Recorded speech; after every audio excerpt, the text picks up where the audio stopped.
preview. प्रिय मित्रांनो नमस्कार, मी मोहसिन शेख तुम्हा सगळ्यांचं स्वागत करतोय आपल्या या व्हिडिओमध्ये। या व्हिडिओच्या माध्यमातून सरकारला आणि विरोधी पक्षात असलेल्या दोन्ही राजकीय पक्षांना माझी विनंती आहे की येणाऱ्या विधान परिषदेच्या निवडणुकीमध्ये एकही माजी मुस्लिम आमदाराला तुम्ही संधी देऊ नका।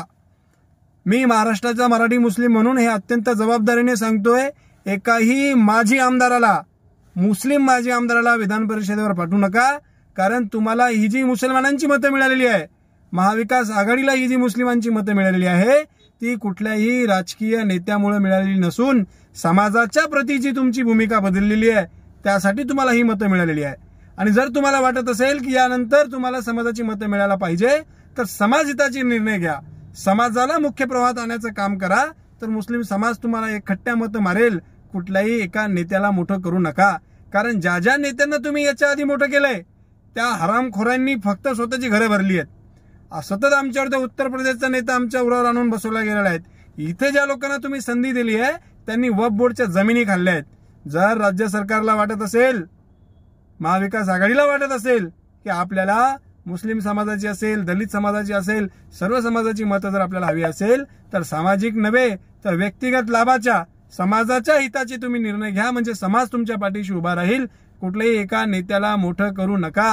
हे भाडखाऊ नेते फक्त स्वतःची घरं भरतायत, समाजाचा एकही प्रश्न हे उपस्थित करत नाहीत। त्या वक्फ बोर्डच्या 5 लाख कोटीच्या जमिनी आहेत, त्या जमिनी यांनी गिळून टाकलेल्या आहेत।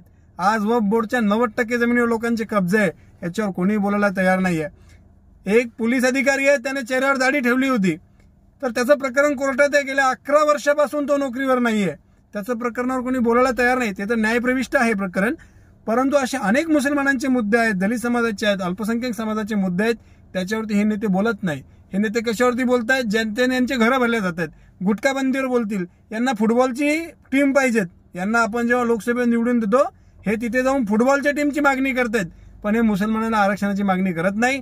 तर माझी राज्यातील सत्ताधाऱ्यांना आणि विरोधी पक्षातील लोकांना विनंती आहे की तुमच्या पक्षाचा माजी नगरसेवक असेल त्याला विधान परिषदेवर आमदार पाठवा, तालुका प्रमुखाला पाठवा, जिल्हा प्रमुखाला पाठवा, तुमचा एखादा छोटा कार्यकर्ता असेल त्याला पाठवा, पण आधीच मोठा झालेला प्रस्थापित मुसलमान नेता असेल त्याला विधान परिषदेवर पाठवू नका। ही माझी या व्हिडिओच्या माध्यमातून मागणी आहे।